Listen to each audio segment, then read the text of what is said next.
So Highland Grimes Podcast. I'm Shane. I'm Glory. And we're here with... I'm Friend from Wucan. Aris for some questions today about the upcoming album Axioms. So congrats on that, by the way. How do you feel about the response to the announcement so far? Pretty good so far. I mean, we still have a month to go, until everything is being released, and I do feel like a lot of people are in the holidays right now. So, um, it's slowed down a little bit, but from what I can hear from the people we spoke to, they like it so far, and I'm very, very, very happy with that. Well, that's good. Wonderful. Yeah. Well, we got to rip the record ahead of the chat today, and it's awesome. It rips. It's incredible. Oh, yeah. Thank you so much. Hell Thank yeah. you so much. Of course. So is there any... of work went into that. Sorry, I interrupted. No, please. No, I was just saying that a lot of work went into it, and it's just great to see that everything has come together now and the process is over, and so now we can enjoy whatever we've done here. Yeah, exactly. All the hard work paid off because people are fucking with it. Yes, that's Absolutely. right. Well, I'm curious just to kind of get a full scope of it. When the writing process started, when you guys had masters in hand, rough dates, they don't have to be exact. Okay, when did I start writing? I mean, that was ages ago. I'm currently in my studio, so I do lots of sewing, and I have a little music studio over here. So as soon as I got that was about 2 years ago. That's when I started writing, and the writing process is, whenever I have time to sit with myself. So, that's when I write. So that was about 2 years ago, let's say April 2023. And then, probably is sooner than that. Okay, I can't quite remember, but about 2 years ago we started writing, and then a year ago we went into the studio, which is our rehearsal room, by the way. So we recorded most of the basic tracks there. That was a year ago. The first session we recorded like 4 or 5 songs, and then we did another session in February, which was another round of 4 to 5 songs. So yeah, and then we had the masters at the end of April. So it was a very, very narrow, for us at least, very narrow time span between recording all the basic tracks and then straight up going into mixing, and then, making it happen. And for us, we like to take a lot of time with those processes. So yeah. Yeah, that makes complete sense. So because it was more of a narrow process, did you feel any more pressure or nervousness with the final product because you didn't have as much time with it? Oh yeah, definitely. I mean, when we recorded Heretic Tongues, which is the previous album, we had, I don't want to say the joy, it was no joy, but we had the pandemic. We made the best of the pandemic, we had all the time in the world to make that stuff happen. So it is quite a difference this time. And then also we have a label now, and they believe in us. And obviously they were already, how can I put it? They were kind of scratching their hoofs. Is that how you say that? Yeah, like gnawing at the bit. Yeah. They really wanted to get going. Sorry. They wanted to get the music out. Yeah, they did, and understandably so. So yeah, that was a lot of pressure, I'm not gonna lie, but also, as my aunt keeps saying, diamonds are made under pressure, and I kind of took that to heart. So yeah. Absolutely. 100%. Damn straight. So is there any meaning behind the album title or cover art? Yes, both. So Axioms, I mean, 2 years ago, I mean, I feel like everything was 2 years ago, but 2 years ago we got into a bit of a rough patch, as a band. Wucan has been around for 11 years at this point, and I think this setup, this lineup that we have right now, we've been making music together for 8 years. So it's like any relationship, any friendship, there's rough patches every now and then, and we really hit rock bottom 2 years ago. But we kind of got together, and obviously there was a bit of a conflict involved, but we really wanted to make this work, and so we got together, and based on our values, so to speak, and axioms and values, those two words kind of go together. So we thought, well, this is it. The album is going to be named Axioms, and it shows in the songs as well. It really ties everything together. So I think it's a good title for that. Mhm. And the album cover art was made by Callum Rooney, which is a New Zealand artist. I mean, he's worked with many great artists, King Gizzard and the Lizard Wizard, Oh, and hell yeah. Posies. Yeah, I mean, he's awesome, and he kind of made this thing work graphically or visually. So sometimes, I don't know if you guys can relate, but sometimes you go out into the world and you are just putting a mask on just to Yeah. function in real life. And this mask on the cover art, it's melting away. So really it exposes what's underneath. And um, yeah, I don't know. So I thought that was he did a brilliant job making this um yeah, visually appealing, so to Yeah. speak, and put it into art. Absolutely. Yeah, that's wonderful. Oh yeah. So can you tell us a little bit about the writing process for the album? Oh, yes. I mean, like I said, I got this little studio here, and whereabouts are you guys from in the US? New Jersey. Well, we're on the East Coast, Virginia.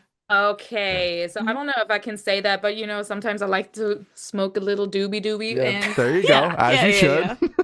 yeah, it really helps the creative process. I'm not gonna lie. And sometimes when I have time to sit with myself, I would smoke something and get into the mood. And Mhm. sometimes I come up with stuff, sometimes I do not. But Mhm. I mean, I love the process of writing, and then I have something, a riff or a line or I don't know, something to bring to the next rehearsal. We meet up once a week, so it's like a friends hangout, and Yeah. then we just jam around.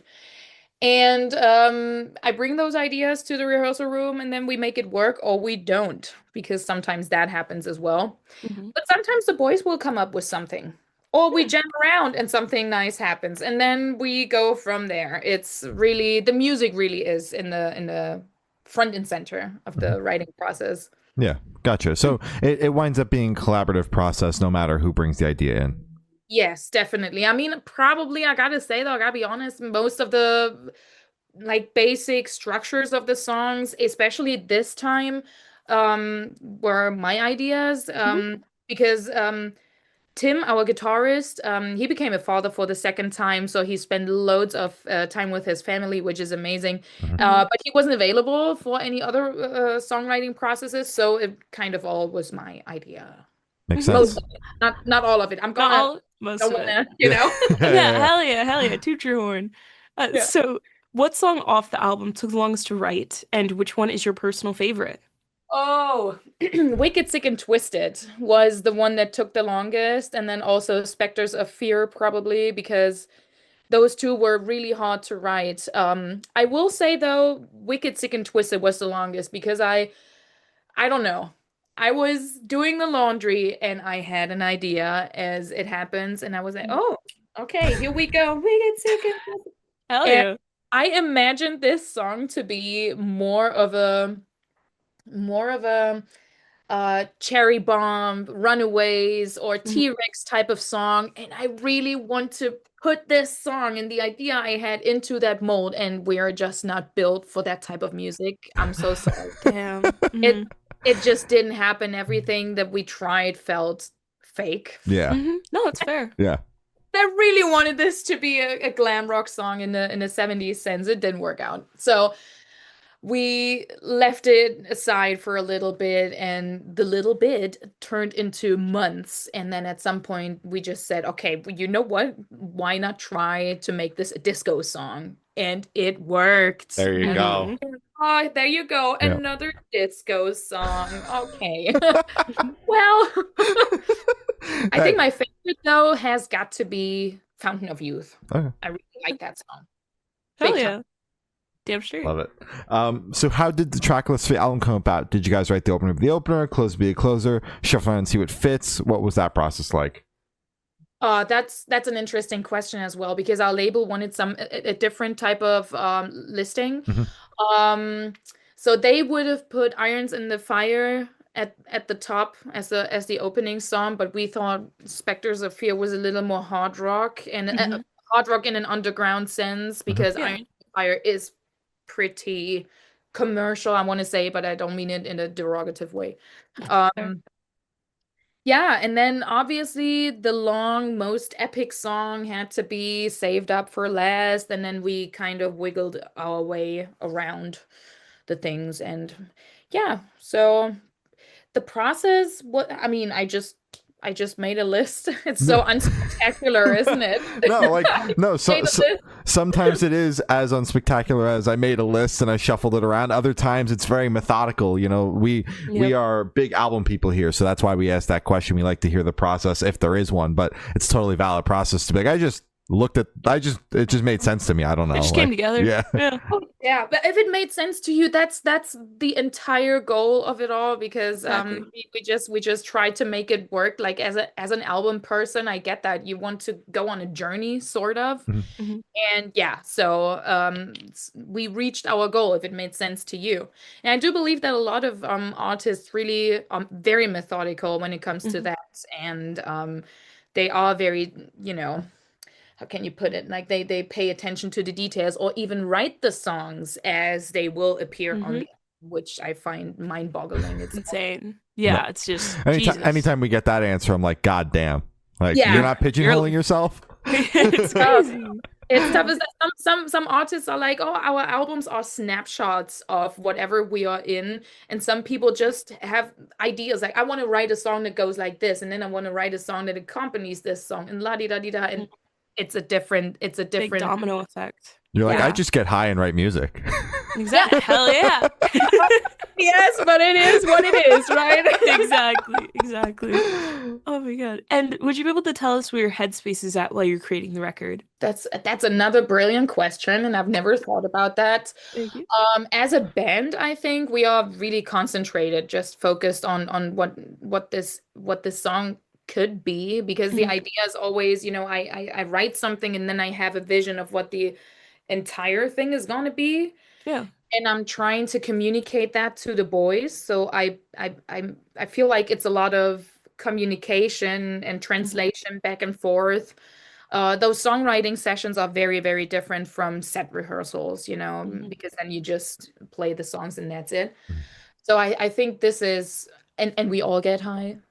So we all here and get high, and then we write the music. Oh my God.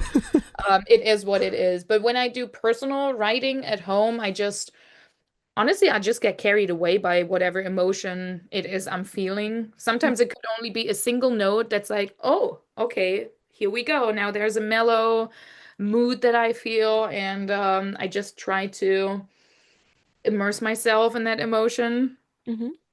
And bathe in that emotion to, get the most of whatever idea I'm having. So the weed helps. So you don't go in like feeling some sort of way. It's typically just like, I'm gonna write, and then whatever emotion comes out of that writing session is kind of where you go. Yeah. Well, when we talk about the very initial stages of writing, but when I have an idea or we work with something, I can already get into the emotion that I feel the song needs. But at the end of the day, it's still whatever happens, whatever comes to mind, whatever drips out those fingers. I don't know. Sometimes you get a riff on a guitar, and it's that, and that's what makes it very special. I don't know if I could feel the same joy if I had the ability, because I don't have that skill, the ability to say, oh, I got a riff, and then what goes along with that very well, that would be I don't know, an octave or whatever harmony thing you want to put in there. I don't do that. I'm not that analytical and methodical about the writing process. It's all really feeling vibing. Yeah. Exactly. Catching a vibe. Easy as Absolutely. That is what it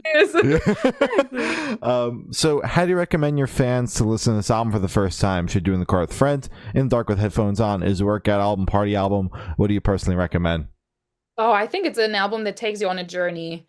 Mhm. We put the more the more classical songs, if you will, or more palpable songs to the forefront. So Mhm. yes, you can listen to some of those on a, I don't know, a headbangers party or a rock party or whatever. But if Mhm. you want to go on a journey, I think just be in your room, have nice lights on, and make yourself comfortable, and then just listen to it. That's. I like to go on walks, and sometimes I will listen to our own albums just to see if the mix is right. Mhm. Of course. And it is never right. I don't know if any other artists ever told you, but you will always find something that you would do different, Yep, It's fair always. enough. Mhm. right? Even the most perfectionist of perfectionists is like, there's this Mhm. one fucking note in this one song over Exactly. there. Yeah, Yeah. yeah. Yeah, Amazing. that's exactly what happens to me. But sometimes I will go on a walk and listen to the album, and I love just moving and then listening to music in general. But Mhm. even listening to my own music this time, I'm proud of it, you know. So I could see how people go on walks and just, relax listening to the album because Exactly. I think it works. Yeah. Damn straight. And this one should be super, super quick. Off top of your head, I want you to describe this album for new listeners in 3 words. No more, no less. Typically Wucan, so those are two. Okay.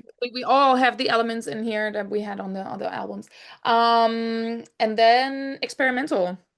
Ooh. Of a better word, because it's typically Wucan, but it's also experimental, of Mental. course. Yeah, Exactly. That's Yeah, good. it's something familiar, but it's also something new. yeah, Yeah. definitely. All right. Beautiful. Mhm. And in that same train of thought, is there a certain feeling or emotion you want listeners to have while going through the album? Oh, especially with Fountain of Youth. I feel some type of melancholia and some deep rooted something I can't really describe. I hope people feel the same Mhm. because I feel like time passes so quickly. We don't know what's happening tomorrow, especially in this world, in this economy. We need to be aware of what gets us together as people from all over the world, you know, regardless of age, ethnicity, sexual orientation, whatever. Mhm. And I can't describe what feeling it is, but I hope they feel that too. Mhm. Yeah. This is all I'm trying to get across, especially with this song. Absolutely. That's All right. beautiful. Love it. That's beautiful. Hell yeah. Thank you. Of course. No. And are you able to touch on any particularly challenging or standout moments during the creation of the album, positive or negative? What comes to mind is definitely when we were done with the basic tracks and the boys were done with their work, because this is when we could already tell, oh, okay, it's going into this direction, and another, and it just makes you feel happy to know Mhm. that the process is going well. That alone helps so much, as well as sorry, as well as when we were done writing the album, because this was also a very, very time time consuming thing. So we just got done writing right before we went to the studio, like a week before, Mhm. and knowing that we had everything done and everything was set to go. Awesome moment. Yeah. I wish I could tell you that when the mixing was done and the mastering was done was the moment that was amazing, but it was not, because we were all drained at that point. Yeah. It was difficult, I gotta say. Mhm. Absolutely. Makes sense. So for this question, I want you to picture you're on tour, you're at a gas station for a rest stop. What is your snack of choice? Oh, well, it's a hot dog, okay, but a Okay. German hot dog. Okay. I don't know if you guys have that, but it's like a little different than US hot dogs. Mhm. And we have dried onions, like roasted dried onions on top, and then we have a special kind of sauce that goes on top of it. If you ever went to IKEA and they Mhm. have the same hot dogs there, I Yeah. love IKEA hot dogs, and they are amazing, and this is my snack of choice. Absolutely. IKEA hot dogs, fuck. I will completely agree with you on that. It's insane. Yeah, Yeah. but it's so basic. I'm so sorry. I wish I could tell you anything more entertaining. It's not. No, no, it's simple, it's easy. You didn't say anything like when you said like it's a hot dog, I was worried you were gonna say like a hot burger. But we're good. What is a hot burger? It's a burger in the shape of a hot dog, so it's like ground beef in a casing, and it is the worst thing ever Yeah. So made. foul. It's not Oh, good because it's really? like Okay. unseasoned. If both of you say that, I'm gonna take your word for it. I hope I will come back to the US, but if I do, I will most definitely try it.